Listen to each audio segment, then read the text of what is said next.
ஹாய்ங்க, எல்லோரும் எப்படி இருக்கீங்க? எனக்கு 200 சப்ஸ்கிரைபர் வரப்போகிறாங்க.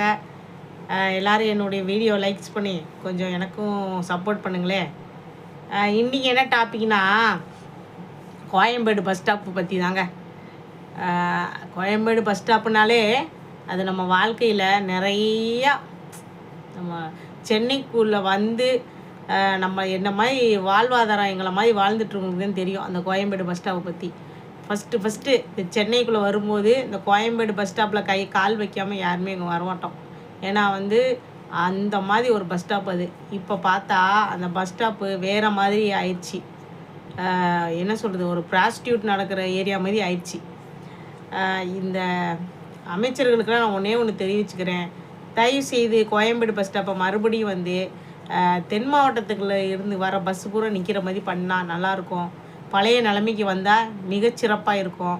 ஏன்னா வந்து ஒவ்வொருவருக்கும் அந்த சென்னைன்ற அப்படின்னு ஒரு ஞாபகம் வந்தால் அது கோயம்பேடு பஸ் ஸ்டாப் தான் ஞாபகத்துக்கு வரும். அவ்வளோ இருக்குது அந்த கோயம்பேடு பஸ் ஸ்டாப்பில். நினைவுகள் நிறையா இருக்கும், சந்தோஷமான நினைவுகள்னா நிறையா இருக்கும். ஒவ்வொருத்தருக்கும் ஒவ்வொரு மாதிரி ஃபீலிங் இருக்கும் அந்த பஸ் ஸ்டாப் நினச்சா.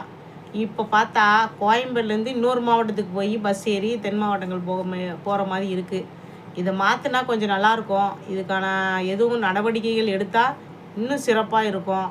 கோயம்பேடு பஸ் ஸ்டாப் எவ்வளோ ஒரு மோசமான நிலைமையில் இப்போ இருக்குதுன்னு எல்லாத்துக்குமே தெரியும். அதை நான் சொல்லணும்னு இல்லை, நிறைய வீடியோஸ் பார்த்துருப்பீங்க, நிறைய யூடியூபர்ஸ் சொல்லி போட்டிருக்காங்க. எவ்வளோ கேவலமாகிடுச்சு பாருங்கள்.